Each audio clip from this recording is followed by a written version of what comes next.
ശ്രീ ഷാബു പ്രസാദ്, എന്തായാലും ഇപ്പോൾ നിലവിൽ ഇത്തരത്തിൽ ഗുണ്ടകളെ പാർട്ടി അംഗത്വം നൽകി സ്വീകരിക്കുന്നതോ അല്ലെങ്കിൽ പാർട്ടി പൂമാല അണിയിക്കുന്നതിലോ ഒന്നും തെറ്റില്ല എന്ന് തന്നെയാണ് പറയുന്നത്. ഇതൊക്കെ CPM-ന്റെ വിദ്യാർത്ഥി സംഘടനകളോടും CPM ട്രേഡ് യൂണിയനുകളോടും ഒക്കെയുള്ള ചിലരുടെ ഒറ്റപ്പെട്ട ആക്രമണത്തിന്റെ ഭാഗമായി മാത്രം വിമർശിക്കപ്പെടുന്നതാണ്. ഇതൊന്നുമല്ല വാസ്തവം എന്നുള്ളതാണ്. എന്താണ് താങ്കൾക്ക് കാണാൻ കഴിയുന്നത്? ഏറ്റവും ഒടുവിലെ താങ്കൾ പറഞ്ഞു തെറ്റ് തിരുത്തലിലേക്ക് വരുന്നില്ല എന്നുള്ളത്. പക്ഷേ CPM ഇത് തന്നെ തുടരാനാണ് ഭാവമെങ്കിൽ ഏത് രീതിയിലായിരിക്കും കാര്യങ്ങൾ അവസാനിക്കുക? ഇല്ല, ഏത് രീതിയിൽ അവസാനിക്കും എന്നുള്ളതിന്റെ ഏറ്റവും വലിയ തെളിവുകളായിട്ട് അങ്ങ് വലിയ സോവിയറ്റ് യൂണിയൻ മുതൽ കൊച്ചു ത്രിപുര വരെ നമ്മുടെ മുമ്പിലുണ്ട്. ആ ഒരു വലിയ ചരിത്രമുണ്ട്. ഇവരെവിടൊക്കെ ഉണ്ടായിരുന്നോ അവിടെയെല്ലാം കാലത്തിന്റെ ചവറ്റുകൊട്ടയിലേക്ക് ജനം ചവച്ചു തുപ്പി ഒരു വലിയ ചരിത്രമുണ്ട് കമ്മ്യൂണിസ്റ്റ് പ്രസ്ഥാനങ്ങൾക്ക്. 35 കൊല്ലം അടക്കി ഭരിച്ച ഇതേപോലെ എല്ലാ അഹങ്കാരത്തോടുകൂടിയും സർവാധിപത്യത്തോടുകൂടിയും അടക്കി ഭരിച്ച ബംഗാളിൽ ഇപ്പോൾ എന്താണ് അവരുടെ അവസ്ഥ? സത്യത്തിൽ ആ കോൺഗ്രസിന്റെ കാലെ കയ്യെ പിടിച്ച് നിന്നിട്ട് പോലും അവർക്ക് ഒരു സീറ്റില്ല ബംഗാളിൽ, ഒരെണ്ണം. 3-2 ഭൂരിപക്ഷത്തോടെ ജ്യോതി ബസുവും ബുദ്ധദേവ് ഭട്ടാചാര്യയും ഒക്കെ അടക്കി ഭരിച്ച നാടാണത്. എന്താണ് സംഭവിക്കാം? കാര്യം ഇവർക്കൊരിക്കലും ഇത് ബോധ്യപ്പെടില്ല. ഇവർക്കൊരിക്കലും കാര്യം അവരെ സംബന്ധിച്ചിടത്തോളം അതൊരു തെറ്റല്ല രോഹിണി. അവരെ സംബന്ധിച്ചിടത്തോളം ഇത് പാർട്ടി പ്രവർത്തനമാണ്. അവരെ സംബന്ധിച്ചിടത്തോളം തെറ്റ് എന്ന് പറയുന്നത് എന്താണ്? പാർട്ടിക്കെതിരെ സംസാരിക്കുന്നത്, പാർട്ടിയുടെ പ്രതിയോഗികൾ പറയുന്നത്, ഇതൊക്കെ മാത്രമാണ് അവരെ സംബന്ധിച്ചിടത്തോളം തെറ്റ് എന്ന് പറയുന്നത്.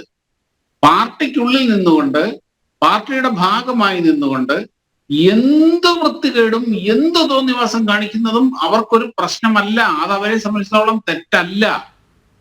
അതുകൊണ്ട് തന്നെ തെറ്റ് തിരുത്തുക എന്ന ഒരു പ്രശ്നം അവിടെ ഉദിക്കുന്നുമില്ല. കാര്യം അവർക്കത് തെറ്റല്ലെന്നേ. അതാണ് അതിന്റെ റിയാലിറ്റി. നമ്മൾ പറയുമ്പം ആരോടാണ് പറയുന്നത് അല്ലെങ്കിൽ ആരോടാണ് ചോദിക്കുന്നത് നമ്മൾ മനസ്സിലാക്കണം. അവർക്കത് തെറ്റല്ല. പിന്നെ എന്ത് സംഭവിക്കാൻ പോകുന്നത് എന്താണ് എന്നുള്ളതിന്റെ ഒരു സൂചന ഈ കഴിഞ്ഞ തെരഞ്ഞെടുപ്പിൽ കിട്ടിക്കഴിഞ്ഞു.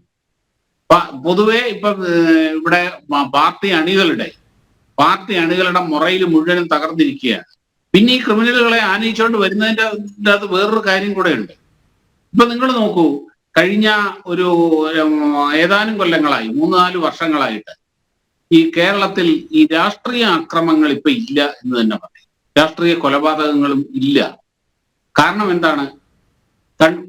കേരളത്തിൽ പൊതുവെ, കണ്ണൂരിൽ പ്രത്യേകിച്ചും ഈ CPM-ന്റെ അണികൾക്ക് അവരുടെ ഈ യുവതലമുറയിലെ പ്രവർത്തകർക്ക് ഈ അക്രമങ്ങളിലോ അല്ലെങ്കിൽ ഇങ്ങനെ ഈ രീതിയിലുള്ള കാര്യങ്ങളിലോ താല്പര്യമില്ല. അവർക്ക് ഈ സ്വർണ്ണക്കള്ളക്കടത്ത്, മയക്കുമരുന്ന് കള്ളക്കടത്ത്, പിന്നെ ഏതെങ്കിലുമൊക്കെ പാർട്ടി പദവികളിൽ കൂടെ പിൻവാതിൽ നിയമനം, ഇങ്ങനെയൊക്കെ പോയി കുറച്ച് പൈസ ഉണ്ടാക്കി ജീവിതം സുരക്ഷിതമാക്കാനാണ് അവർ ശ്രമിക്കുന്നത്. അപ്പോൾ അവരുടെ ഈ അക്രമങ്ങളുടെ പരിപാടികൾ ഏറ്റെടുത്തുകൊണ്ടിരുന്ന ഈ കൊടിസുനിയെ പോലെയും കിർമാണി മനോജിനെ പോലെയൊക്കെയും ആകാശ് തില്ലങ്കേരി പോലെയും ഒക്കെയുള്ള കുറെ ഗുണ്ടകളായി. ആ ഗുണ്ടകളിൽ കുറെ എണ്ണം അകത്തായി. പിന്നെ കുറെ എണ്ണത്തിനെ പാർട്ടി തന്നെ തള്ളി പറഞ്ഞു. അങ്ങനെ അവരും ഇല്ലാതായി. പിന്നെ ഇവർക്ക് വേണ്ടി കൊട്ടേഷൻ പണി എടുത്തുകൊണ്ടിരുന്നത് ഇവരായിരുന്നു, പോപ്പുലർ ഫ്രണ്ട് ആയിരുന്നു. അതൊന്നൊഴിയാതെ എല്ലാത്തിനെയും തൂക്കിയെടുത്തുകൊണ്ട് പോയി. ഇതോടുകൂടി എന്താണ് സംഭവിച്ചത്? കേരളത്തിൽ ഇപ്പോൾ ഒരു പരിധിവരെ രാഷ്ട്രീയപരമായി രാഷ്ട്രീയ അക്രമങ്ങൾ ഇല്ല എന്ന് തന്നെ പറയാം. പിന്നെ ഉള്ളത് ഇവിടെ അത് ശരിക്കും CPM-ന്റെ അടിത്തറയ്ക്ക് വലിയ കോട്ടം സംഭവിച്ചിട്ടുണ്ട്. കാര്യം ഈ തുടർച്ചയായി ഇവരുടെ ആ ഒരു പാർട്ടിയുടെ വൈബ്രൻസി നിലനിർത്തിക്കൊണ്ടിരുന്ന എങ്ങനെയാണ്? കേരളത്തിലെ കൃത്യമായി 5 വർഷം കൂടുമ്പോൾ മാറി മാറി വന്നുകൊണ്ടിരുന്ന ഭരണമാണ്. LDF, UDF, LDF, UDF എന്നുള്ളത്.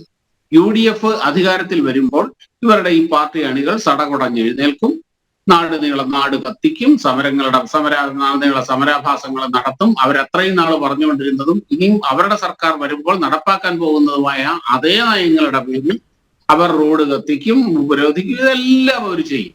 അങ്ങനെയാണ് അവർ അവരുടെ യുവത്വത്തിന്റെ എനർജി നിലനിർത്തിയിരുന്നത്. എന്നാൽ ഈ 2ാമത്തെ പ്രാവശ്യം കൂടെ അധികാരം കിട്ടിയതോടുകൂടി ഇവർക്കത് ചെയ്യാൻ നിവൃത്തിയില്ല. അങ്ങനെ ഇവരുടെ ഈ അക്രമത്തിൽ കൂടെ അവർ നിലനിർത്തിക്കൊണ്ടിരുന്ന അവരുടെ എനർജി അവരുടെ കാലിനടിയിലെ മണ്ണ് ചോർന്നു പോകാൻ തുടങ്ങി. അപ്പോൾ ഈ പാർട്ടിയിൽ ക്രിമിനൽ പ്രവൃത്തി ചെയ്യാൻ മടിയില്ലാത്ത ക്രിമിനലുകളുടെ അഭാവം പാർട്ടി നേരിടാൻ തുടങ്ങി. കാര്യം പാർട്ടിക്ക് അകത്ത് നിൽക്കുന്നവർക്ക് ഇപ്പൊ അതിൻ്റെ അകത്ത് താല്പര്യമില്ല. കാരണം അവർക്ക് പുതിയ മേച്ചിൽപ്പുറങ്ങളുണ്ട്. സ്വർണ്ണക്കള്ളക്കടത്തുണ്ട്, മയക്കുമരുന്ന് കടത്തുണ്ട്, പിൻവാതിൽ നിയമനമുണ്ട്. അങ്ങനെ അങ്ങനെ അങ്ങനെ അവരുടെ പ്രവർത്തന മേഖലകൾ മാറി. അവർക്ക് പുതിയ മേച്ചിൽപ്പുറങ്ങളിലേക്ക് പോയി. അപ്പോൾ അവർക്ക് പുതിയ ക്രിമിനലുകളെ വേണം, പുതിയ ക്രിമിനലുകളെ ആവശ്യമാണ്. ആ ക്രിമിനൽ റിക്രൂട്ട്മെന്റ് ഏജൻസിയായിട്ട് ഇപ്പം പാർട്ടിയുടെ ലോക്കൽ ഘടകങ്ങൾ പ്രവർത്തിക്കുന്നു. അങ്ങനെയാണ് ഇത് ഈ സംഭവിക്കുന്നത്. ക്രിമിനലുകൾ